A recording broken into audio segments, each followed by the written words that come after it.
وَلَقَدْ يَسَّرْنَا الْقُرْآنَ لِلذِّكْرِ فَهَلْ مِن مُّدَّكِرٍ الحمد لله رب العالمين والصلاة والسلام على أشرف الأنبياء والمرسلين أما بعد فأعوذ بالله من الشيطان الرجيم من همزه ونفخه ونفثه بسم الله الرحمن الرحيم رب اشرح لي صدري ويسر لي أمري واحلل عقدة من لساني يفقه قولي اللهم انفعنا بما علمتنا وعلمنا ما ينفعنا وزدنا علما فبشر عباد الذين يستمعون القول فيتبعون أحسنه أولئك الذين هداهم الله وأولئك هم أولو الألباب أعوذ بالله من الشيطان الرجيم وما كان لبشر أن يكلمه الله إلا وحيا أو من وراء حجاب أو يرسل رسولا فيوحي بإذنه ما يشاء إنه علي حكيم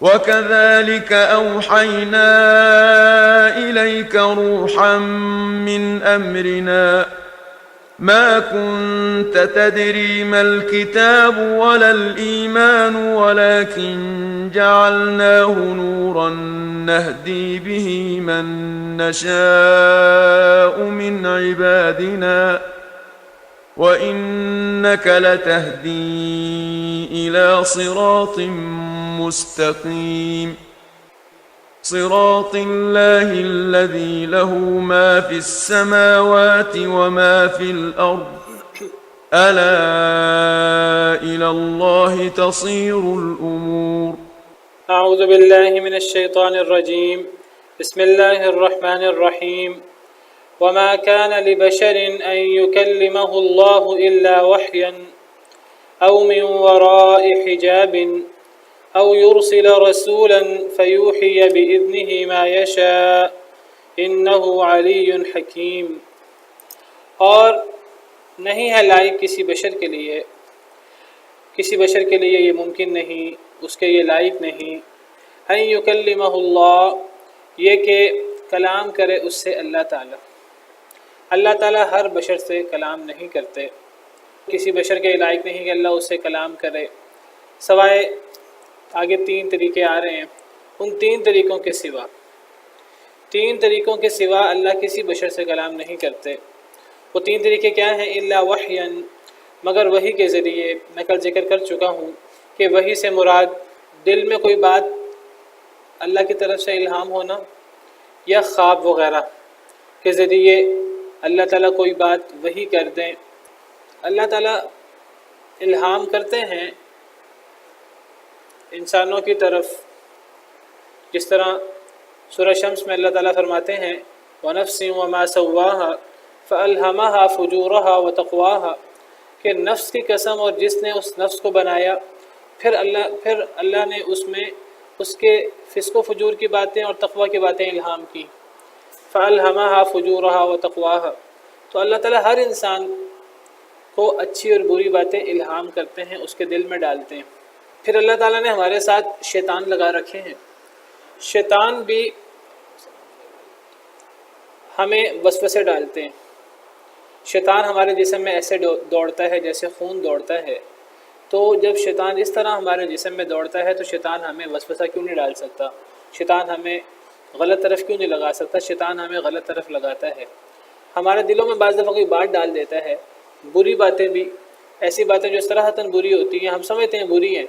بعض دفعہ شیطان ہمارے دل میں ایسی بات ڈال دیتے ہیں جو در حقیقت دین نہیں ہوتا، لیکن شیطان باور کراتے ہیں کہ ہم تو تمہیں دین کی بات، اچھی بات ہم تمہارے دل میں ڈال رہے ہیں۔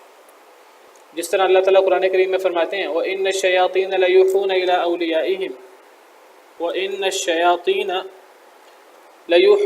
أَوْلِيَائِهِمْ، سورہ انعام آیت نمبر 121۔ اللہ فرماتے ہیں کہ شیطان وحی کرتے ہیں اپنے دوستوں کی طرف۔ شیطان کے دوست کون ہوتے ہیں؟ جو اللہ کے نافرمان ہوتے ہیں۔ تو شیطان اپنے جیسے شیطانوں کی طرف وحی کرتے ہیں، وحی سے مراد یہ دل میں بات ڈالنا ہے۔ وسوسے ڈالنا ہے، لیجادلوکم تاکہ وہ تم سے جھگڑا کریں۔ بہت دفعہ ہمارے دل میں ایسے الٹے سیدھے دلائل آتے ہیں دین کے خلاف، بہت سے لوگوں کے دلوں میں ایسے دلائل آتے ہیں دین اسلام کے خلاف، وہ لوگوں کو دین کے خلاف الٹے سیدھے دلائل دیتے ہیں، ایسی بات دور کی کوڑی لاتے ہیں کہ بندہ حیران ہو جاتا ہے کہ وہ اس بندے نے کیسے یہ بات کر دی، وہ بات شیطان نے اس کے دل میں ڈالی ہوتی ہے۔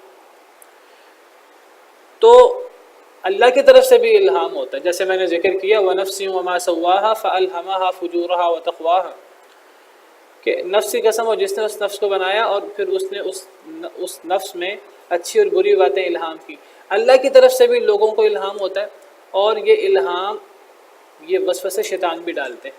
اللہ نے شیطان کو یہ طاقت دے رکھی ہے، قدرت دے رکھی ہے، جس طرح سورہ ناس میں ہے الذی یوسوس فی صدور الناس، کہ شیطان جو ہیں وہ لوگوں کے سینوں میں وسوسے ڈالتے ہیں۔ اللہ نے ڈال بھی دیا ہے اور اللہ ڈالتے بھی رہتے ہیں۔ شیطان ڈالیں اس کی نسبت بھی اللہ کی طرف ہو سکتی ہے۔ شیطان اگر بری باتیں ڈالیں ہمارے ذہنوں میں، اللہ اچھی باتیں ڈالیں، اچھا کام کرو، شیطان بری باتیں ہمارے ذہن میں ڈالے، تو اس شیطان کے بری باتیں ہمارے ذہن میں ڈالنے کی نسبت بھی اللہ کی طرف ہو سکتی ہے، کیونکہ شیطان کا خالق کون ہے؟ اللہ۔ شیطان کو یہ قدرت کس نے دی ہے؟ اللہ نے۔ تو ہمارے دل میں اچھی بری باتیں آتی رہتی ہیں۔ یہ تو ہے عام انسان کی بات، لیکن اسی طرح عام انسان کو خواب بھی آتے ہیں، اور خواب بھی سچے جھوٹے ہوتے ہیں۔ جس سے میں نے ابھی وسوسے کی بات کی، الہام کی بات کی، الہام اچھے برے ہوتے ہیں عام لوگوں کو، خواب بھی عام لوگوں کو اچھے برے آتے ہیں۔ آپ کو پتہ ہے خواب کی 3 قسمیں ہوتی ہیں، ایک سچے خواب ہوتے ہیں جو اللہ کی طرف سے ہوتے ہیں، اور حدیث میں آتا ہے کہ یہ جو سچے خواب ہیں یہ آپ سمجھیے کہ یہ نبوت کا ایک حصہ ہے، نبوت میں سے اب کچھ باقی نہیں بچا، نبوت ختم ہو چکی ہے، نبی کریم صلی اللہ علیہ وسلم خاتم النبیین تھے، لیکن ابھی بھی سچے خواب کی صورت میں خوشخبری مل سکتی ہے لوگوں کو۔ جس طرح کہ حدیث مبارکہ میں آتا ہے، صحیح حدیث ہے کہ لم یبق من النبوۃ الا المبشرات، صحیح حدیث ہے، نبی کریم صلی اللہ علیہ وسلم نے ارشاد فرمایا لم یبق من النبوۃ الا المبشرات، صحیح بخاری کی روایت، صحیح بخاری حدیث نمبر 6990۔ سیدنا ابو ہریرہ سے مروی ہے، فرماتے ہیں کہ نبی کریم صلی اللہ علیہ وسلم سے میں نے سنا آپ فرما رہے تھے لم یبق من النبوۃ الا المبشرات، کہ اب نبوت سے کچھ باقی نہیں بچا مگر خوشخبری دینے والی چیزیں۔ صحابہ کرام نے عرض کیا وما المبشرات، اے اللہ کے نبی صلی اللہ علیہ وسلم خوشخبری دینے والی چیزیں کیا ہیں؟ تو آپ نے فرمایا الرؤیا الصالحہ، سچے خواب۔ نبی کریم صلی اللہ علیہ وسلم کے اللہ کے پاس جانے کے بعد بھی سچے خواب آتے ہیں، اور وہ سچے خواب اللہ کی طرف سے آپ سمجھیے خوشخبری ہوتی ہے۔ اللہ تعالیٰ سچے خواب میں کوئی ایسی بات دکھا دیتے ہیں، ایک انسان کو اپنے بارے میں اللہ تعالیٰ کوئی اچھا مقام دکھا دیتے ہیں آخرت میں، کسی انسان کو اللہ اس کے کسی ماں باپ، کسی عزیز، کسی اس کے اچھے دوست کے بارے میں، نیک دوست کے بارے میں اللہ تعالیٰ کوئی اچھی بات، کوئی اچھی خبر اس کو خواب میں دکھا دیتے ہیں، تو یہ سچے خواب۔ تو سچے خواب بھی وحی کی ایک قسم ہوتی ہے، لیکن سارے خواب سچے نہیں ہوتے جو لوگوں کو آتے ہیں۔ جس طرح میں نے ذکر کیا الہام سارے سچے نہیں ہوتے، اچھے الہام بھی ہوتے ہیں، برے الہام بھی ہوتے ہیں، شیطانوں کی طرف سے بھی ہوتے ہیں۔ اسی طرح خواب بھی سچے بھی ہوتے ہیں اور جھوٹے بھی ہوتے ہیں۔ صحیح حدیث میں آتا ہے کہ ایک صحابی، بعض دفعہ صحابہ کرام نبی کریم صلی اللہ علیہ وسلم کے سامنے اپنے خواب پیش کرتے تھے، تو ایک صحابی نے ایک دفعہ خواب پیش کیا نبی کریم صلی اللہ علیہ وسلم کے سامنے، اس نے عرض کیا کہ اے اللہ کے نبی صلی اللہ علیہ وسلم، حدیث کا مفہوم ہے، میں نے خواب میں دیکھا کہ میرا سر جو ہے نا وہ کٹ کر میرے آگے دوڑتا جا رہا ہے، اور میں اپنے سر کے پیچھے پیچھے چلتا جا رہا ہوں یا اپنے سر کے پیچھے دوڑتا جا رہا ہوں۔ تو نبی اس کی تعبیر کیا ہے؟ تو نبی کریم صلی اللہ علیہ وسلم فرمانے لگے کہ شیطان تم میں سے کسی ایک کے ساتھ کھیلتا ہے، تو جب شیطان تمہارے ساتھ اس طرح کر کے کھیل یا کھلواڑ کرے تو ایسے خواب مجھے بیان نہ کیا کرو۔ تو اس کا مطلب ہے کہ برے خواب بھی ہوتے ہیں، اور شیطان ہمارے ساتھ کھیل کرتا ہے، تو ایسے خواب بھی ہوتے ہیں کہ شیطان ہمارے ساتھ وہ کھیل تماشا کر رہا ہوتا ہے۔ تو آپ نے فرمایا ایسے خواب مجھے بیان نہ کیا کرو، ایسے خوابوں کی تعبیریں جاننے کی کوئی ضرورت نہیں ہے۔ تو یہ خوابوں کی دوسری قسم ہے، ایک ہوتا ہے سچے خواب، ایک ہوتے ہیں جھوٹے خواب جو شیطان کی طرف سے، شیطان ہمارے ساتھ کھیل تماشا کر رہا ہوتا ہے۔ اور ایک تیسرے خواب کی قسم بھی ہوتی ہے، انسان جس چیز میں پریشان ہوتا ہے، جس چیز میں روزمرہ معاملات میں مصروف ہوتا ہے، بعض دفعہ وہی چیز انسان کو خواب میں آ جاتی ہے۔ انسان کوئی اسٹوڈنٹ ہے تو وہ لگا ہوا ہے اپنے پیپر کی تیاری وغیرہ میں اور ان چیزوں میں، تو اس کو خواب میں بھی پیپر نظر آتے ہیں۔ کوئی بندہ مقدموں میں یا ان چیزوں میں لگا، اس کو خواب میں بھی وہ چیزیں نظر آتی ہیں، جس کو اضغاث و احلام کہتے ہیں، پراگندہ خیالات، جو انسان کے روزمرہ زندگی کے خیالات ہوتے ہیں۔ تو یہ خواب کی 3 صورتیں ہوتی ہیں۔ تو اللہ تعالیٰ فرماتے ہیں کہ اللہ کسی انسان سے کلام نہیں کرتے، کسی بشر کے لائق نہیں کہ اللہ اس سے کلام کرے سوائے 3 صورتوں کی۔ ایک صورت ہے وحی، اور وحی سے مراد یہ الہام، دل میں کوئی بات ڈالنا یا خواب وغیرہ ہیں۔ یہ نبیوں کو بھی ہوتے ہیں، عام لوگوں کو بھی ہوتے ہیں، چاہے وہ الہام کی صورت ہو چاہے وہ خواب کی صورت ہو۔ لیکن نبیوں کے اور عام لوگوں کے الہام یا خواب میں فرق ہوتا ہے۔ اگر نبیوں کو الہام ہو تو نبیوں کا الہام، نبیوں کو 100% یقین ہوتا ہے کہ اللہ کی طرف سے ہے، اور نبیوں کو شیطانوں کی طرف سے الہام نہیں ہوتا۔ اللہ فرماتے ہیں وَمَا تَنَزَّلَتْ بِهِ الشَّيَاطِينُ وَمَا يَنبَغِي لَهُمْ وَمَا يَسْتَطِيعُونَ إِنَّهُمْ عَنِ السَّمْعِ لَمَعْزُولُونَ۔ یہ جو نبی کریم صلی اللہ علیہ وسلم پر وحی ہو رہی ہے، اس کے بارے میں سورہ شعراء میں اللہ تعالیٰ فرماتے ہیں، کافر کہتے تھے اصل میں کہ یہ جو محمد صلی اللہ علیہ وسلم دعویٰ کرتے ہیں کہ مجھ پر وحی ہوتی ہے، کافر کہتے تھے یہ اصل میں اللہ کی طرف سے وحی نہیں ہو رہی، یہ شیطان ان کے دل میں وسوسہ ڈال رہے ہیں، والعیاذ باللہ۔ کافر اس قسم کی بات کرتے تھے، تو اللہ تعالیٰ نے سورہ شعراء میں اس کا رد کیا ہے۔ اللہ فرماتے ہیں یہ شعراء اور جو غلط قسم کے لوگ ہوتے ہیں ان پر تو شیطان اترتے ہیں، ان پر تو شیطان اس قسم کے وسوسے ڈالتے ہیں، نبی پر شیطان اس طرح نہیں اتر سکتے کہ نبیوں کو وسوسہ ڈال سکیں۔ تو سورہ شعراء آیت نمبر 210 میں اللہ تعالیٰ فرماتے ہیں کہ وما تنزلت به الشیاطین، کہ شیطان اس قرآن کو لے کر نبی صلی اللہ علیہ وسلم پر نہیں اترے۔ جس طرح کافر بدبخت مشرکین دعویٰ کرتے تھے کہ یہ جو دعویٰ کر رہے ہیں کہ مجھ پر قرآن اترتا ہے، اللہ کی طرف سے اترتا ہے، یہ اللہ کی طرف سے نہیں ہے، یہ تو شیطانوں کی طرف سے ہے۔ اللہ نے فرمایا نہیں، یہ شیطان نہیں اس کو لا سکتے۔ وما ينبغي لهم، یہ ان کے لائق ہی نہیں ہے کہ شیطان آسمان کی بات سنے اور وہ نبی صلی اللہ علیہ وسلم پر کرے، ان کے یہ لائق نہیں ہے، نہ وہ اس قابل ہے، نہ وہ یہ کر سکتے ہیں شیطان۔ انہم عن السمع لمعزولون، وہ تو سننے سے معزول کر دیے گئے ہیں، تو شیطان اب ہر وحی کی بات سن نہیں سکتے آسمانوں پہ کان لگا کر۔ تو پتہ لگا کہ شیطان نبیوں کو یہ وحی اور یہ وسوسے نہیں ڈال سکتے۔ تو اسے پتہ لگا کہ اگر نبی کے دل میں کوئی الہام ہو تو وہ اللہ کی طرف سے ہوتا ہے۔ نبی 100% یقین سے کہتا ہے کہ مجھے اللہ کی طرف سے الہام ہوا۔ تو کبھی کبھی نبی پر وحی کی ایک صورت یہ ہے، 2 صورتیں تو ہیں، جو اگلی 2 صورتیں ہیں وہ پردے کے پیچھے سے ہو یا اللہ رسول بھیجے، تو پردے کے علاوہ اور رسول کے علاوہ بھی کبھی کبھی نبی کے دل میں اللہ کی طرف سے کوئی بات ڈال دی جاتی ہے۔ اس میں اللہ اور نبی کے درمیان کوئی رسول بھی نہیں ہوتا، کوئی فرشتہ واسطہ بھی نہیں ہوتا، اور وہ نبی اللہ کی آواز بھی نہیں سنتا پردے کے پیچھے سے۔ تو یہ الہام کی صورت میں، اور نبی کا الہام 100% یقینی ہوتا ہے۔ اور اسی طرح نبی کو جو خواب آتا ہے، تو نبی کو جو خواب آتا ہے وہ خواب بھی وہی ہوتا ہے، 100% یقینی ہوتا ہے۔ یہ نہیں کہہ سکتے کہ نبی کو وہ خواب جو ہے وہ پراگندہ خیالات ہیں یا وہ شیطان کی طرف سے ہے۔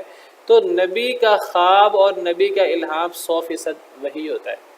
عام لوگوں کے خواب اور الہام وہ اللہ کی طرف سے بھی ہو سکتے ہیں، وہ اچھی بات بھی ہو سکتی ہے، بری بات بھی ہو سکتی ہے، پراگندہ خیالات وغیرہ بھی ہو سکتے ہیں۔ تو عام بندے کا الہام وہ یقینی نہیں ہوتا۔ جب وہ یقینی نہیں ہوتا، کوئی بندہ کسی سے نہیں کہہ سکتا میں نے خواب دیکھا ہے لہٰذا اب یہ حق ہے۔ جھگڑا ہو رہا ہے، ایک قاضی کے پاس فیصلہ آتا ہے، جج کے پاس 2 لوگ آپس میں جھگڑا کرنے والے ہیں، قاضی کو خواب آتا ہے کہ فلاں بندہ سچا ہے، تو قاضی اپنے خواب کی بنا پر فیصلہ نہیں کر سکتا۔ کوئی پتہ نہیں کہ اللہ کی طرف سے، کوئی پتہ نہیں شیطان کی طرف سے ہے، کوئی پتہ نہیں پراگندہ خیال ہے، وہ پورا جو ہے نا دن سوچتا رہتا ہے اس مقدمے کے بارے میں، اور وہی چیز اس کو خواب میں آ جاتی ہے۔ تو قاضی کا خواب وہ 100% یقینی نہیں ہے کہ وہ اللہ کی طرف سے ہے کہ کس کی طرف سے ہے۔ نبی کا خواب یقینی ہوتا ہے۔ حضرت ابراہیم نے اس خواب پر اپنے بیٹے کو ذبح کیا، اور اللہ نے حضرت ابراہیم علیہ السلام کے بارے میں یہ آیتیں اتاری کہ یا ابراہیم قد صدقت الرؤیا، آپ نے خواب سچ کر دکھایا ہے۔ نبی کا خواب وہی ہوتا ہے، نبی کا اپنا دیکھا ہوا خواب بھی وہی ہوتا ہے، نبی کسی کے دیکھے ہوئے خواب کی تعبیر کرے وہ تعبیر بھی وہی ہوتی ہے۔ تو نبی کا الہام اور کشف یہ بھی 100% وہی ہے، اور نبی کا خواب بھی 100% وہی ہے۔ نبی کریم صلی اللہ علیہ وسلم کو جب وحی آنا شروع ہوئی، اس وحی آنے سے پہلے 6 مہینے آپ کو سچے خواب آتے رہے، صحیح بخاری کی روایت، 6 مہینے آپ کو سچے خواب آتے رہے، آپ جو خواب دیکھتے تھے وہ 100% پورا ہو جاتا تھا۔ تو یہ سچے خواب یہ نبوت کا ایک حصہ ہوتے ہیں۔ نبی کے بارے میں تو یہ 100% یقین نہیں ہوتا وہ سچا خواب ہے، عام لوگوں کے بارے میں وہ سچا بھی ہو سکتا ہے، جھوٹا بھی ہو سکتا ہے۔ تو نیک سے نیک بندہ بھی خواب دیکھ کر وہ ایک وحی کی طرح دعویٰ نہیں کر سکتا کہ یہ اللہ کی طرف سے ہے، اور وہ لوگوں کو ڈکٹیٹ نہیں کر سکتا۔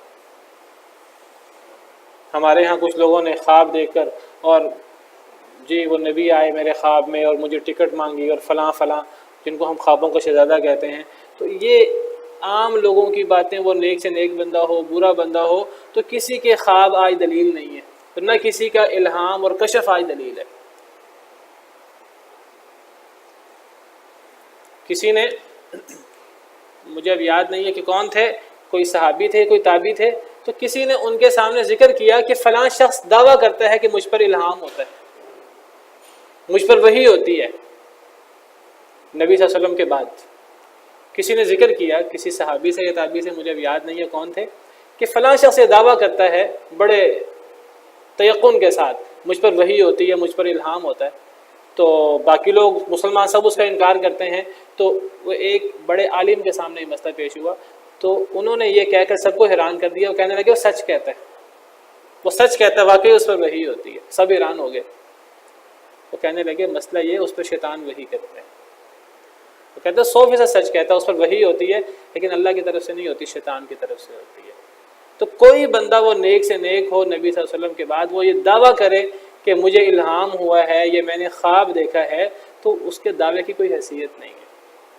کسی کے دعوے سے نہ دین میں کوئی اضافہ ہو سکتا ہے، نہ کسی کے دعوے پر کوئی بندہ دین کی طرح عمل کرے۔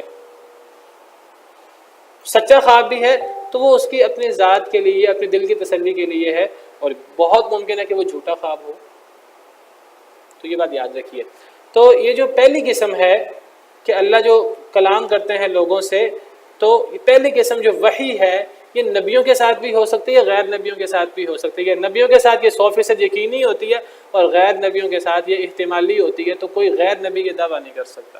جو باقی صورتیں ہیں یہ نبیوں کے ساتھ ہوتی ہیں، پردے کے پیچھے سے اللہ ہم کلام ہو، جس طرح اللہ تعالیٰ حضرت موسیٰ سے ہم کلام ہوتے تھے، حضرت آدم سے اللہ تعالیٰ ہم کلام ہوئے، نبی کریم صلی اللہ علیہ وسلم سے سوال ہوا، صحیح حدیث میں آتا ہے، آپ سے سوال ہوا کہ حضرت آدم کے بارے میں سوال ہوا کہ انبی کانا، کیا آدم علیہ السلام اللہ کے نبی تھے؟ آپ سے سوال کیا آپ کے صحابی نے، تو نبی صلی اللہ علیہ وسلم نے فرمایا نعم نبی مکلم، وہ نبی تھے اور ان سے اللہ کلام فرماتے تھے، یہ حدیث میں آتا ہے۔ حضرت موسیٰ کے ساتھ بھی اللہ نے کلام فرمایا، حضرت آدم کے ساتھ بھی، اور نبی کریم صلی اللہ علیہ وسلم کے ساتھ بھی معراج کے موقع پر۔ اور تیسری صورت جو ہے وہ وحی کی کیا ہے؟ وہ ہے کہ فرشتے کے واسطے سے، فرشتے کے واسطے سے اللہ کلام کرے۔ تو فرشتہ جو ہے یہ آ کر اللہ کے حکم سے وحی کرتا ہے جو اللہ چاہتے ہیں۔ یہ 3 صورتیں ہیں نبیوں پر وحی کی، اس کے علاوہ اور کوئی صورت نہیں ہے اللہ سے ہم کلام ہونے کی، یہی 3 صورتیں ہو سکتی ہیں۔ کل میں نے آپ کو حدیث مبارکہ بیان کی تھی، کوئی بندہ دعویٰ کرے کہ اس نے ان صورتوں کے علاوہ اس کی اللہ سے کلام ہوئی ہے، یا اللہ سے اس کو وحی ہوئی ہے، اللہ کے آمنے سامنے وہ ہوا ہے، تو یہ دعویٰ صحیح نہیں ہو سکتا، کیونکہ قرآن کریم کی اس آیت کے منافی ہے۔ قرآن کریم کی آیت کہتی ہے یا وحی کے ذریعے یعنی خواب یا الہام کے ذریعے اللہ ہم کلام ہوں گے، یا اللہ من وراء حجاب، یا پھر اللہ تعالیٰ فرشتہ بھیج کر کسی کو وحی کریں گے۔ ان 3 صورتوں کے علاوہ اور کوئی صورت نہ کسی عام آدمی کے لیے ہے، نہ کسی نبی کے لیے اس دنیا میں نہیں ہو سکتی۔ کچھ لوگ دعویٰ کرتے ہیں کہ نبی کریم صلی اللہ علیہ وسلم نے اللہ کو دیکھا ہے۔ سیدہ عائشہ رضی اللہ عنہا فرمایا کرتی تھیں کہ جو بندہ یہ دعویٰ کرتا ہے کہ نبی کریم صلی اللہ علیہ وسلم نے اللہ کو دیکھا ہے تو وہ جھوٹ بولتا ہے۔ حضرت عائشہ بڑے یقین کے ساتھ یہ دعویٰ کرتی تھی، کوئی صحابی بھی ان کے اس دعوے کو جھٹلاتا نہیں تھا۔ حدیث مبارکہ کے الفاظ ہیں حضرت عائشہ رضی اللہ عنہا فرماتی ہیں، یہ صحیح بخاری صحیح مسلم کی حدیث ہے کہ حضرت عائشہ فرماتی ہیں کہ 3 باتیں ایسی ہیں جو بندہ بھی یہ دعویٰ کرے، تین دعوے ایسے ہیں جو بندہ بھی یہ دعویٰ کرے فقد اعظم علی اللہ الفریہ، اللہ پر سب سے بڑا جھوٹ باندھتا ہے۔ وہ 3 باتیں کون سی ہیں؟ حضرت عائشہ فرماتی ہیں من زعم ان محمدا رأى ربہ، جو بندہ یہ گمان کرے کہ نبی کریم صلی اللہ علیہ وسلم نے اپنے رب کو دیکھا ہے، فقد اعظم علی اللہ الفریہ، اس نے اللہ پر کچھ چھوٹا موٹا جھوٹ نہیں باندھا، اس نے اللہ پر بہت بڑا جھوٹ باندھا ہے۔ یہ پہلی بات ہے۔ حضرت عائشہ سے جو راوی ہیں، جو شاگرد ہیں مسروق، وہ فرماتے ہیں کہ میں تکیہ لگائے بیٹھا ہوا تھا، ٹیک لگائے بیٹھا ہوا تھا، جب میں نے حضرت عائشہ کی یہ بات سنی تو میں تکیہ چھوڑ کر، میں ٹیک چھوڑ کر بیٹھ گیا۔ میں نے عرض کیا یا ام المؤمنین، اے مومنوں کی ماں، اے ام المؤمنین، انظرینی ولا تعجلینی، ذرا غور کیجئے، ذرا جلدی بات نہ کریں۔ کیا اللہ نے قرآن میں نہیں فرمایا وَلَقَدْ رَآهُ بِالْأُفُقِ الْمُبِينِ؟ حضرت مسروق کا خیال تھا کہ وَلَقَدْ رَآهُ بِالْأُفُقِ الْمُبِينِ، نبی کریم صلی اللہ علیہ وسلم نے دیکھا ہے اس کو افق مبین پر، اور وَلَقَدْ رَآهُ نَزْلَةً أُخْرَى، نبی صلی اللہ علیہ وسلم نے دیکھا اس کو دوسری مرتبہ بھی۔ تو یہ کیا اس سے اللہ تعالیٰ مراد نہیں ہے کہ نبی صلی اللہ علیہ وسلم نے اللہ کو دیکھا افق مبین میں، اور نبی کریم صلی اللہ علیہ وسلم نے اللہ کو دوسری مرتبہ بھی دیکھا یعنی معراج کے موقع پر؟ تو کیا قرآن میں یہ نہیں آتا؟ آپ قسم کھا کر کہہ رہی ہیں کہ جو بندہ یہ دعویٰ کرے کہ نبی صلی اللہ علیہ وسلم نے اپنے رب کو دیکھا تو اس نے اللہ پر بہت بڑا جھوٹ باندھا، تو کیا قرآن میں یہ بات نہیں آتی؟ اور کیا اس سے مراد اللہ تعالیٰ کو دیکھنا نہیں ہے؟ تو ذرا غور کر کے بات کریں، ذرا جلدی بات نہ کریں۔ تو حضرت عائشہ فرماتی ہیں، یہ صحیح بخاری صحیح مسلم، یہ صحیح مسلم کی روایت ہے، تفصیل میں ہے، یہی روایت صحیح بخاری میں بھی تھوڑی اختصار کے ساتھ موجود ہے۔ صحیح بخاری صحیح مسلم کی صحیح حدیث۔ حضرت عائشہ فرماتی ہیں انا اول هذه الامه سأل عن ذلك رسول اللہ صلی اللہ علیہ وسلم، میں اس امت میں سب سے پہلی ہوں جس نے نبی کریم صلی اللہ علیہ وسلم سے اس بارے میں سوال کیا تھا۔ کس بارے میں؟ کہ وَلَقَدْ رَآهُ بِالْأُفُقِ الْمُبِينِ وَلَقَدْ رَآهُ نَزْلَةً أُخْرَى سے مراد کون ہے؟ آپ نے کس کو دیکھا تھا؟ سب سے پہلے میرے ذہن میں یہ اشکال پیدا ہوا تھا اس امت میں، تم نے تو مجھ سے اب سوال کیا ہے، سب سے پہلے میرے ذہن میں سوال پیدا ہوا تھا اور میں نے نبی صلی اللہ علیہ وسلم سے پوچھا۔ نبی صلی اللہ علیہ وسلم حضرت عائشہ کے شوہر تھے، آپ ہر وقت ان سے پوچھ سکتی تھی۔ تو نبی صلی اللہ علیہ وسلم نے فرمایا تھا انما ہوا جبریل، اس سے مراد جبریل ہے۔ وَلَقَدْ رَآهُ بِالْأُفُقِ الْمُبِينِ سے مراد نبی صلی اللہ علیہ وسلم نے جبریل کو دیکھا افق مبین میں، یعنی آسمان کے کنارے میں۔ یہ جب دوسری وحی ہوئی تھی نبی صلی اللہ علیہ وسلم پر سورہ مدثر کی، تو نبی صلی اللہ علیہ وسلم نے حضرت جبریل کو آسمان پر دیکھا تھا اپنی اصل شکل میں۔ اور وَلَقَدْ رَآهُ نَزْلَةً أُخْرَى یہ سورہ نجم میں آتا ہے، معراج کے موقع پر نبی صلی اللہ علیہ وسلم نے ان کو دیکھا دوسری مرتبہ، اس سے مراد بھی جبریل ہے۔ نبی صلی اللہ علیہ وسلم نے دوسری مرتبہ حضرت جبریل کو ان کی اصل شکل میں معراج کے موقع پر دیکھا تھا، دونوں سے مراد اللہ نہیں ہے۔ ان 2 آیتوں کے بارے میں ہی احتمال ہو سکتا ہے کہ نبی صلی اللہ علیہ وسلم نے کس کو دیکھا۔ یہ 2 آیتیں ہیں۔ حضرت عائشہ فرماتی ہیں کہ میں نبی صلی اللہ علیہ وسلم سے اس کی تصدیق کر چکی ہوں کہ ان آیتوں سے مراد اللہ ہے، ان حضرت جبریل مراد ہے۔ اور یہ کس نے فرمایا کہ حضرت جبریل مراد ہے؟ نبی صلی اللہ علیہ وسلم نے۔ اور قرآن کی سب سے بہتر تفسیر وہ ہوتی ہے جو نبی کرے، اور نبی کے علاوہ قرآن کی تفسیر تو غلط تفسیر ہوتی ہے۔ اور کوئی آیت ہے ہی نہیں ایسی جس سے یہ ثابت ہو کہ نبی صلی اللہ علیہ وسلم نے اللہ کو دیکھا۔ ان 2 آیتوں کے بارے میں احتمال ہو سکتا تھا، یہ دونوں آیتیں حضرت جبریل کے بارے میں۔ نبی صلی اللہ علیہ وسلم نے کیا فرمایا؟ آپ نے فرمایا انما ہوا جبریل، اے عائشہ ان سے تو مراد جبریل ہے۔ لم ارہ علی صورتہ التی خلق علیہا، نہیں میں نے دیکھا حضرت جبریل کو ان کی اس صورت پر جس پہ وہ پیدا ہوئے ہیں، ان کی اصل شکل میں۔ غیر ہاتین المرتین، ان 2 وقت کے علاوہ میں نے حضرت جبریل کو ان کی اصل شکل میں نہیں دیکھا۔ ان 2 اوقات میں نبی صلی اللہ علیہ وسلم نے حضرت جبریل کو اصل شکل میں دیکھا، باقی اوقات میں حضرت جبریل کبھی انسانی شکل میں آ جاتے، حضرت دحیہ کلبی کی شکل میں، تو نبی صلی اللہ علیہ وسلم دیکھ لیتے۔ اصل شکل میں 2 دفعہ دیکھا ہے۔ رأیتہ منہبطا من السماء، میں نے حضرت جبریل کو دیکھا کہ وہ آسمان سے اتر رہے تھے۔ سادًا عظم خلقہ ما بین السماء والارض، ان کی عظیم جسامت نے آسمان و زمین کے درمیان جگہ کو گھیر رکھا تھا۔ پھر حضرت عائشہ فرماتی ہیں کہ اے مسروق، کیا تم نے اللہ کا یہ فرمان نہیں سنا کہ اللہ فرماتے ہیں لا تدرکہ الابصار، اللہ کو تو آنکھیں پا ہی نہیں سکتی۔ وَهُوَ يُدْرِكُ الْأَبْصَارَ، اللہ آنکھوں کو پاتے ہیں۔ وَهُوَ اللطیف الخبیر، اللہ بہت باریک بین خبردار ہے، اللہ کو تو دیکھا ہی نہیں جا سکتا۔ کیا تم نے قرآن کی یہ آیت نہیں سنی؟ یعنی دنیا میں یہ آیت دنیا کے حوالے سے ہے، دنیا میں اللہ کو دیکھا ہی نہیں جا سکتا، آنکھیں اللہ کو دیکھ ہی نہیں سکتی۔ یہ جو دنیا میں ہماری آنکھیں ہیں، یہ آنکھیں کمزور ہیں، یہ اللہ کو دیکھنے کی طاقت نہیں رکھتی۔ اسی لیے میں نے کل بھی ذکر کیا تھا کہ جب اللہ تعالیٰ نے سیدنا موسیٰ علیہ السلام سے کلام فرمایا پردے کے پیچھے سے، تو یہ بہت بڑی سعادت تھی۔ تو حضرت موسیٰ علیہ السلام کے دل میں شوق پیدا ہوا کہ میں اللہ کو دیکھوں، اللہ کو دیکھنے سے بڑی سعادت کیا ہو سکتی ہے؟ تو انہوں نے اللہ تعالیٰ سے کہا کہ ربی ارینی انظر الیک، اے اللہ میں آپ کو دیکھنا چاہتا ہوں۔ تو اللہ نے فرمایا اے موسیٰ تم مجھے دیکھ نہیں سکتے، قال لن ترانی، تم مجھے ہرگز نہیں دیکھ سکتے۔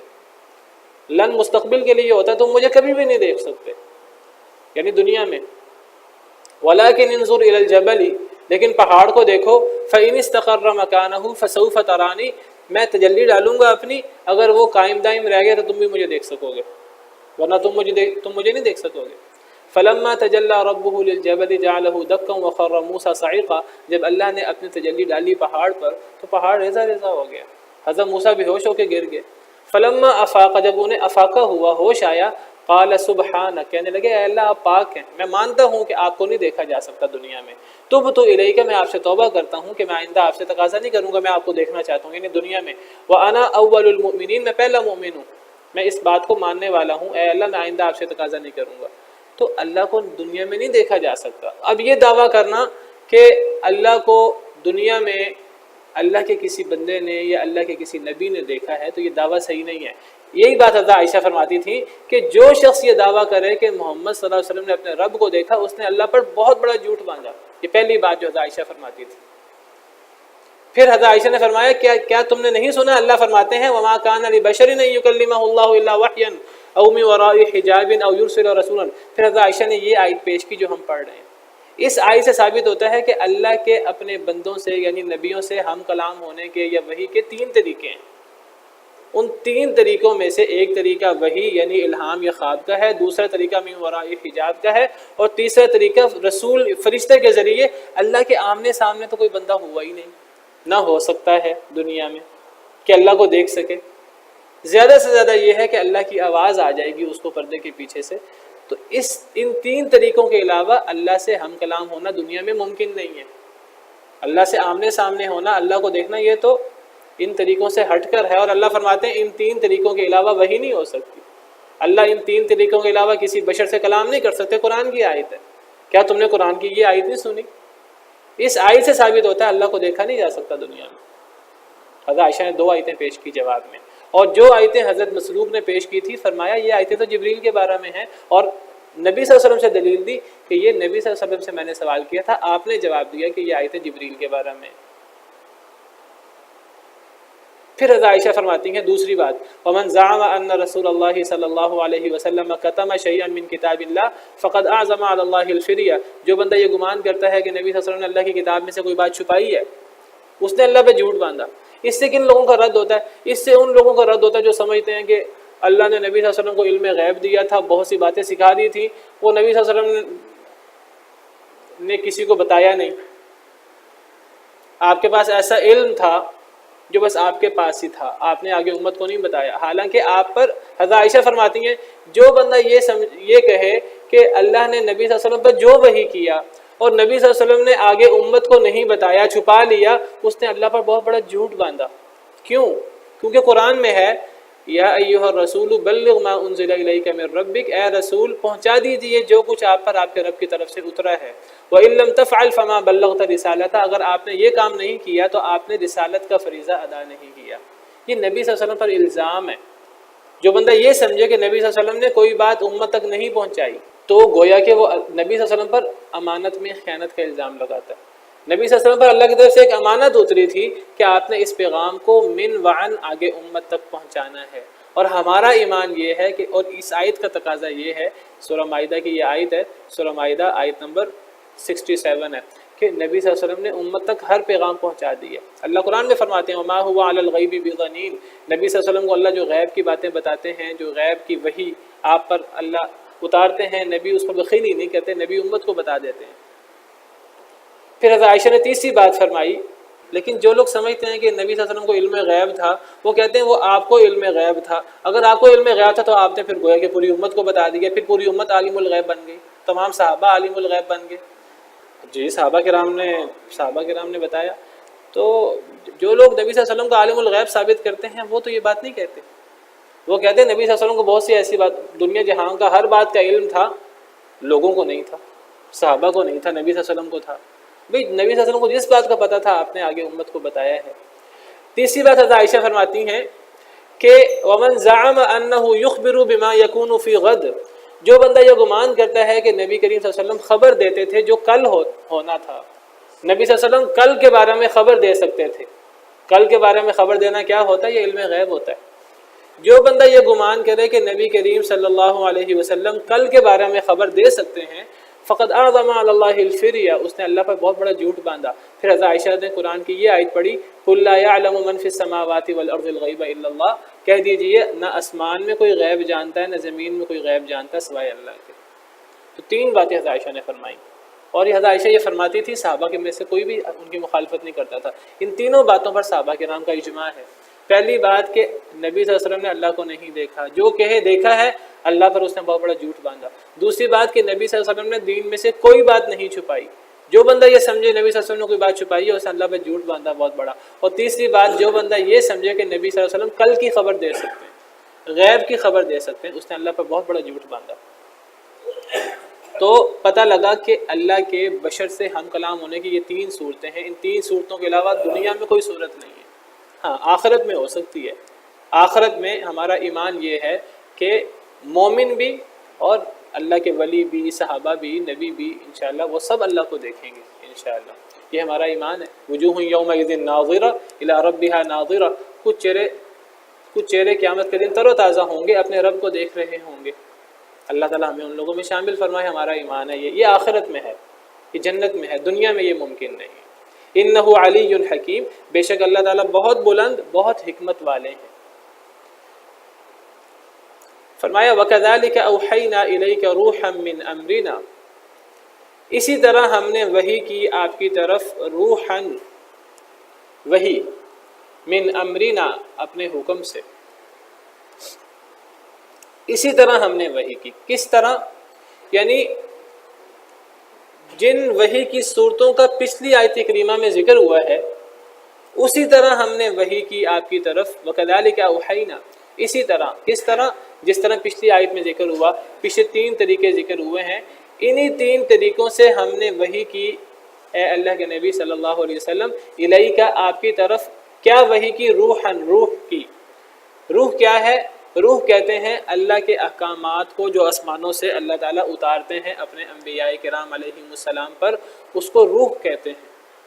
حضرت جبریل امین علیہ السلام کا نام بھی روح ہے، اور حضرت جبریل امین علیہ السلام جو اللہ کے احکامات لاتے تھے اس کو بھی روح کہتے ہیں. یہاں روح سے مراد حضرت جبریل نہیں ہے، یہاں روح سے مراد وحی ہے. دیکھیں انہوں نے ترجمہ کیا کیا ہے، اسی طرح ہم نے اپنے حکم سے تمہاری طرف روح القدس کے ذریعے قرآن بھیجا. انہوں نے روح کا معنی قرآن لیا ہے. دیکھیے روح سے مراد تین طرح کی چیزیں ہیں. ایک روح وہ ہے جو انسان کے اندر ایک جسم ہوتا ہے، ایک روح ہوتی ہے، ایک وہ روح ہے. ایک روح کہتے ہیں حضرت جبریل امین علیہ السلام کو روح الامین کہتے ہیں. جی وہ قل الروح من امر ربی، میرے رب کا امر ہے وہ. تو دوسرا روح سے مراد حضرت جبریل امین علیہ السلام ہے. وَإِنَّهُ لَتَنزِيلُ رَبِّ الْعَالَمِينَ نَزَلَ بِهِ الرُّوحُ الْأَمِينُ، یا روح القدس، کہ قرآن اللہ کی طرف سے نازل ہوا ہے، اسے روح الامین لے کر اترے ہیں. تو حضرت جبریل کا لقب بھی روح ہے. اور روح سے مراد وحی بھی ہوتی ہے. یہاں روح سے مراد وحی ہے. وَكَذَلِكَ أَوْحَيْنَا إِلَيْكَ رُوحًا مِّنْ أَمْرِنَا، اسی طرح ہم نے وحی کی آپ کی طرف. کس کی وحی کی؟ وحی کی قرآن کی یا حدیث کی وحی کی. یہاں روح سے مراد جبریل نہیں ہو سکتے، کیونکہ اگر جبریل مراد ہوں گے تو معنی سارا غلط ہو جائے گا. کیا معنی ہوگا؟ وَكَذَلِكَ أَوْحَيْنَا إِلَيْكَ رُوحًا مِّنْ أَمْرِنَا. اگر ہم یہاں روح سے مراد جبریل لیں تو کیا معنی بنے گا؟ اسی طرح ہم نے وحی کیا جبریل کو آپ کی طرف. جبریل تو اللہ نے وحی نہیں کی ہے، جبریل کے ذریعے اللہ نے وحی کی. جبریل تو اس وحی کو لاتے ہیں، لانے والے فرشتے ہیں جبریل. اور جو چیز اللہ وحی فرماتے ہیں وہ وحی ہے، اس وحی کا نام بھی روح ہے۔ اب ذرا غور کریں، وَكَذَلِكَ أَوْحَيْنَا، اسی طرح ہم نے وحی کی آپ کی طرف۔ وحی کیا ہوتا ہے؟ اللہ کا پیغام، اللہ کے احکامات وحی ہوتے ہیں نا، جبریل تو وحی نہیں ہوتے، جبریل کے ذریعے ہوتے ہیں۔ تو اسی طرح وحی کی ہم نے آپ کی طرف روحاً، روح سے مراد یا وحی کے احکامات ہیں، جو کس صورت میں ہیں؟ قرآن کی صورت میں ہیں یا حدیث کی صورت میں ہیں۔ اللہ فرماتے ہیں اسی طرح اے اللہ کے نبی صلی اللہ علیہ وسلم، ہم نے آپ پر احکامات الہی وحی کیے۔ ان احکامات الہی کا نام اللہ نے روح رکھا ہے۔ اللہ نے ان احکامات الہی کا نام روح کیوں رکھا؟ اس کی وجہ یہ ہے، میں نے پہلے بھی ذکر کیا ہے، جیسے میں نے ابھی ذکر کیا، روح سے مراد تین چیزیں ہوتی ہیں۔ ایک ہمارا جسم، روح اور جسم کا مرکب ہے، تو ہمارا جسم کے علاوہ روح ہے، تو اس روح کو بھی روح کہتے ہیں۔ اور دوسرا روح الامین علیہ السلام، جبریل امین علیہ السلام کو روح کہتے ہیں۔ اور تیسرا جبریل جو وحی لاتے ہیں، اس وحی کو بھی روح کہتے ہیں۔ اصل میں ہمارا جسم دو چیزوں کا مرکب ہے، ایک مادی جسم کا اور ایک روح کا۔ تو مادی جسم ہمارا کس سے بنا ہے؟ مٹی سے۔ ہمارا مادی جسم مٹی سے بنا ہے۔ جب ہمارا مادی جسم مٹی سے بنا ہے، اسی مٹی سے بنا ہے، اسی مٹی پر وہ پھلے گا، پھولے گا، اور اسی مٹی میں وہ دفن ہو جائے گا۔ سورہ طٰہٰ میں اللہ فرماتے ہیں منہا خلقناکم وفیہا نعیدکم ومنہا نخرجکم تارۃ اخری، اسی زمین سے ہم نے تمہیں پیدا فرمایا، اسی مٹی میں ہم تمہیں دوبارہ تمہیں بھیج دیں گے، یعنی قبر میں داخل کر دیں گے۔ وفیہا نعیدکم ومنہا نخرجکم تارۃ اخری، دوبارہ بھی ہم تمہیں اسی مٹی سے پیدا فرمائیں گے قیامت کے دن۔ تو انسان مٹی سے پیدا ہوا ہے، مٹی میں انسان چلا جائے گا، قبر میں دفن ہو جائے گا، اور مٹی سے ہی انسان دوبارہ پیدا ہوگا۔ یہ ہے انسان کا ایک حصہ، ایک مادی جسم۔ انسان کا جو مادی جسم ہے وہ مٹی سے ہے، ہمارے آدم مٹی سے پیدا ہوئے، تو باقی تمام انسان بھی گویا کہ مٹی سے پیدا ہوئے۔ چونکہ انسان کا جسم مٹی سے ہے، مادی جسم، لہٰذا اس مادی جسم کی غذا بھی مٹی سے ہے۔ جتنی ہم غذا کھاتے ہیں وہ غذا مٹی سے ہے، یاد رکھیے۔ وہ گوشت ہو، وہ گوشت بھی جانوروں کا گوشت ہوتا ہے، اور وہ جانوروں میں گوشت اسی زمین سے خوراک نکلتی ہے جانوروں کی، تو وہ جانور خوراک کھاتے ہیں، اس سے گوشت پیدا ہوتا ہے۔ وہ گوشت ہو یا وہ سبزیاں ہوں یا وہ پھل ہوں، ہر چیز مٹی سے نکلتی ہے۔ باقی اذان کے بعد تو میں ذکر کر رہا تھا آپ سے کہ روح سے مراد ایک تو ہمارا مادی جسم ہے، اور ایک اس کے ساتھ روح ہے۔ ہمارا مادی جسم مٹی سے ہے، مٹی میں مل جائے گا اور مٹی سے دوبارہ پیدا ہوگا۔ اس مادی جسم کی خوراک بھی اللہ نے مٹی سے بنائی ہے۔ اور ہمارا دوسرا حصہ وہ روح ہے۔ ہم مادی جسم کی صحت اور اس کے بھوک اور اس کے مرض وغیرہ، اس کی کمزوری کی پرواہ کرتے ہیں، لیکن ہم روح کی صحت، روح کے مرض اور روح کے بارے میں ہم کوئی پرواہ نہیں کرتے۔ ہماری روح کہاں سے آتی ہے؟ ہماری روح اللہ کی طرف سے آتی ہے۔ ہماری روح مٹی سے نہیں آتی۔ جب اللہ تعالیٰ نے حضرت آدم کو بنایا تھا، حضرت آدم کو مٹی سے بنایا تھا، اللہ نے حضرت آدم میں روح پھونکی تھی۔ فَإِذَا سَوَّيْتُهُ وَنَفَخْتُ فِيهِ مِن رُوحِي، جب میں حضرت آدم کو بنا دوں اور ان میں اپنی روح پھونک دوں، اپنی پیدا کردہ روح، فَقَعُوا لَهُ سَاجِدِينَ، تو سجدہ کرنا۔ تو روح اللہ نے حضرت آدم میں پھونکی تھی، روح مٹی سے نہیں آتی۔ اسی طرح تمام انسان وہ مٹی سے بنتے ہیں۔ اگر ہم کہ نطفے سے بنتے ہیں، نطفہ بھی مٹی سے ہی مارز وجود میں آتا ہے، کیونکہ ہماری خوراک سے ہی ہمارے اندر یہ نطفہ اور باقی چیزیں آتی ہیں، اور ہماری خوراک مٹی سے ہے، تو نطفہ بھی گویا کہ مٹی سے ہی ہے۔ تو باقی تمام انسان بھی مٹی یا نطفہ سے ہیں، ان کے اندر روح اللہ کی طرف سے پھونکی جاتی ہے، فرشتہ پھونکتا ہے اللہ کے حکم سے، تو روح مٹی سے نہیں آتی۔ تو جس طرح مادی جسم کی غذا ہوتی ہے، اس طرح روح کی غذا بھی ہوتی ہے۔ جس طرح مادی جسم تندرست اور بیمار ہوتا ہے، روح بھی تندرست اور بیمار ہوتی ہے۔ جس طرح مادی جسم زندہ اور مرتا ہے، روح بھی زندہ اور مرتی ہے۔ اور انسان کب مرتا ہے؟ جب انسان کہ روح نکل جاتی ہے جسم سے، روح بھی ختم ہو جاتی ہے، جسم بھی ختم ہو جاتا ہے، تو انسان کی موت آ جاتی ہے۔ جب انسان بیمار ہوتا ہے دنیا میں تو اس کا جسمانی مادی جسم بیمار ہوتا ہے۔ ممکن ہے انسان جسمانی طور پہ بیمار ہو، روحانی طور پہ بڑا طاقتور، بڑا تندرست ہو۔ ممکن ہے کہ انسان روحانی طور پر بیمار ہو اور جسمانی طور پر بڑا تندرست ہو۔ بعض لوگ کفر و شرک بدعات میں مبتلا ہوتے ہیں، روحانی طور پہ آپ سمجھیے کہ وہ بیمار کیا، وہ مرے ہوئے ہوتے ہیں، جسمانی طور پہ بڑے تندرست ہوتے ہیں۔ تو جس طرح ہمارے مادی جسم کو غذا کی ضرورت ہے، ہماری روح کو بھی غذا کی ضرورت ہے۔ تو روح چونکہ اللہ کی طرف سے آتی ہے تو روح کی غذا بھی اللہ کی طرف سے آتی ہے۔ مادی جسم چونکہ اللہ نے مٹی سے بنایا ہے، اس کی غذا بھی مٹی سے ہے، تو روح کی غذا وحی ہے، اس لیے اس وحی کو بھی روح کہتے ہیں کیونکہ وہ روح کی غذا ہے۔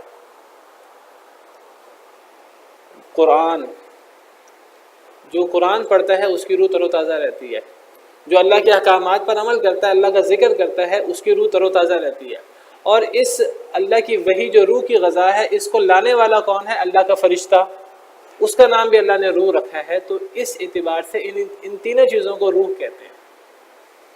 تو وَكَذَلِكَ أَوْحَيْنَا إِلَيْكَ رُوحًا مِّنْ أَمْرِنَا، اسی طرح ہم نے وحی کی آپ کی طرف۔ وحی یا روح سے مراد اللہ کے احکامات ہیں جو اللہ نے وحی کیے، اور وحی کی دو صورتیں ہیں، ایک کو وحی جلی کہتے ہیں قرآن، اور ایک کو وحی خفی کہتے ہیں حدیث۔ اسی طرح ہم نے آپ پر وحی کی احکامات الہی من امرنا، اپنے حکم سے۔ کس طرح؟ ان تین طریقوں سے جن تین طریقوں کا پچھلی آیت کریمہ میں ذکر ہوا۔ تو اس سے پتہ لگا کہ اللہ تعالیٰ کسی بشر پر وحی تین طریقوں سے کرتے ہیں۔ ضروری نہیں کہ اللہ تعالیٰ ہر بشر سے تینوں طریقوں سے اللہ ہم کلام ہو، یا جس سے اللہ نے ہم کلام ہونا ہے نبیوں سے یا رسولوں سے۔ ضروری نہیں کہ اللہ ہر رسول سے تینوں طریقوں سے ہم کلام ہو۔ اللہ کسی نبی سے یا کسی رسول سے کسی طریقے سے ہم کلام ہوتے ہیں، کسی سے کس طریقے سے۔ لیکن یہ وحی کی جتنی صورتیں ہیں، تین صورتیں ہیں، اللہ فرماتے ہیں کہ اسی طرح ہم نے وحی کی آپ کی طرف وحی اپنے حکم سے۔ پتہ لگا کہ نبی کریم صلی اللہ علیہ وسلم پر ان تینوں طریقوں سے وحی ہوئی ہے۔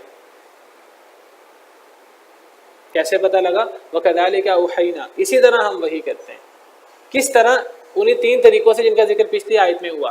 تو اے نبی صلی اللہ علیہ وسلم، ہم نے آپ پر جو وحی فرمائی ہے وہ انہی تینوں طریقوں سے وحی فرمائی ہے۔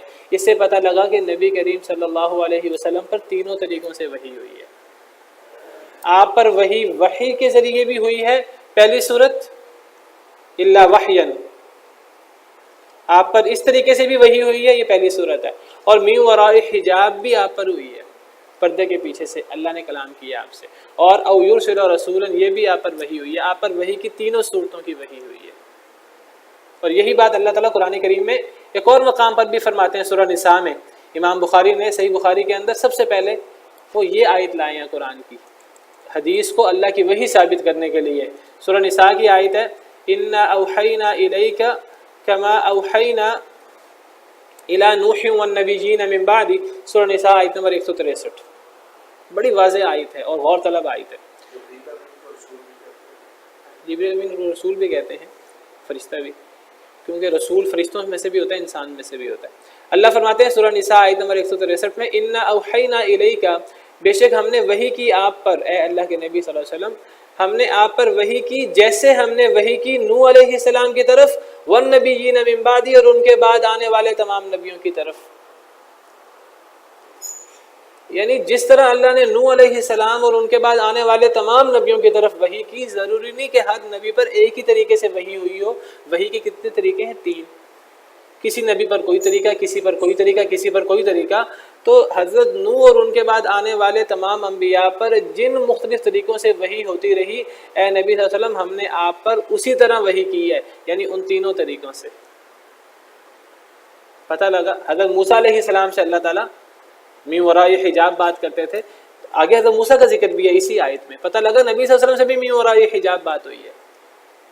ممکن ہے بعض انبیاء کو اللہ نے صرف خواب یا الہام ہی کیے ہوں، فرشتہ نہ بھیجا ہو، اور ممکن ہے کہ بعض نبیوں کے ساتھ اللہ نے صرف فرشتوں کے ذریعے بات کی ہو۔ نبی صلی اللہ علیہ وسلم سے تینوں طریقوں سے وحی ہوئی ہے. اب نبی صلی اللہ علیہ وسلم پر جو تینوں طریقوں سے وحی ہوئی ہے تو پہلی صورت کیسے؟ میں نے ابھی ذکر کیا کہ آپ کو خواب بھی آتے تھے، نبی بننے کے بعد بھی خواب آتے تھے. آپ نے خواب میں جنت جہنم دیکھی، آپ نے خوابوں میں آسمانوں کی سیر کی کئی دفعہ، احادیث مبارکہ میں موجود ہے. آپ اپنے خواب بیان کرتے تھے، وہ خواب وحی ہوتے تھے نبی صلی اللہ علیہ وسلم کے. اور میں نے ابھی ذکر کیا آپ کو کلاس کے شروع میں کہ وحی آنے سے پہلے نبی صلی اللہ علیہ وسلم کو 6 مہینے سچے خواب آتے رہے، وہ بھی وحی کی صورت تھی. 6 مہینے حضرت عائشہ کی صحیح بخاری کی حدیث ہے کہ نبی صلی اللہ علیہ وسلم کو سچے خواب آتے رہے، وہ بھی وحی کی صورت تھی. وہ خواب ہو یا الہام ہو، میں نے کل آپ کو حدیث مبارکہ بیان کی تھی کہ نبی صلی اللہ علیہ وسلم کے دل میں یہ بات ڈالی گئی، یہ حدیث میں آتا ہے کہ کوئی بندہ اس وقت تک مرے گا نہیں جب تک اس کا رزق مکمل نہ ہو جائے. آپ کے دل میں یہ بات ڈالی گئی تو آپ تو وحی کی یہ صورت بھی آپ کے ساتھ ہوئی.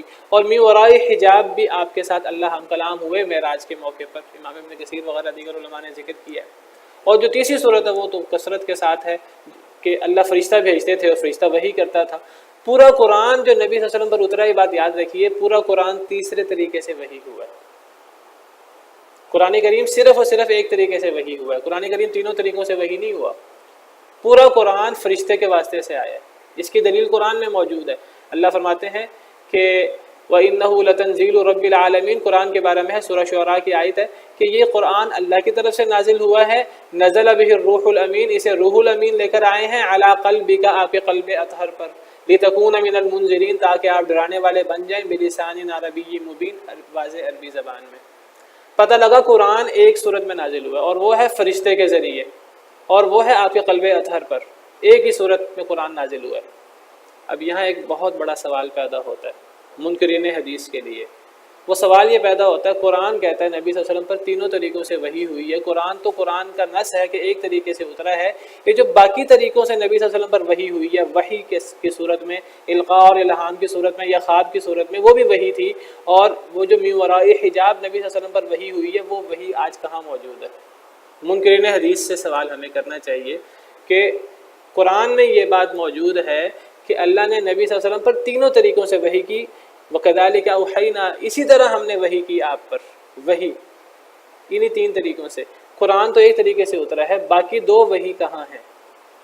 آپ ثابت کر دو کہاں ہیں. ہم تو کہتے ہیں یہ جو احادیث مبارکہ ہیں یہ نبی صلی اللہ علیہ وسلم پر خوابوں کے ذریعے بھی آئیں، القاء اور الہام کے ذریعے بھی آئیں، اور من وراء حجاب بھی آئیں، اور فرشتوں کے ذریعے بھی آئیں. احادیث بھی فرشتے کے ذریعے آتی تھی، حدیث جبریل. قرآن پورا صرف ایک صورت میں اترا ہے، جبریل کے واسطے سے. حدیثیں تینوں طریقوں سے اتری ہیں، جبریل کے واسطے سے بھی اور کسی اور فرشتے کے واسطے سے بھی ہو سکتی ہیں.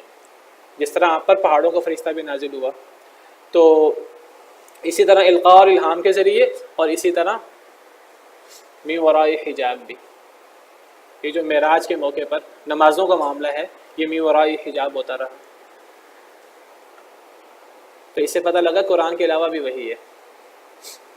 اور وحی اترنے سے پہلے یہ بات یاد رکھیے، جو لوگ کہتے ہیں نبی صلی اللہ علیہ وسلم عالم الغیب ہیں، اور عالم الغیب کا مطلب یہ ہے کہ آپ ہمیشہ سے عالم الغیب تھے اور آپ ہر بات جانتے تھے. عالم الغیب ہونے کے لیے ضروری ہے کہ وہ عالم الغیب ہر بات جانے اور ہمیشہ سے جانے.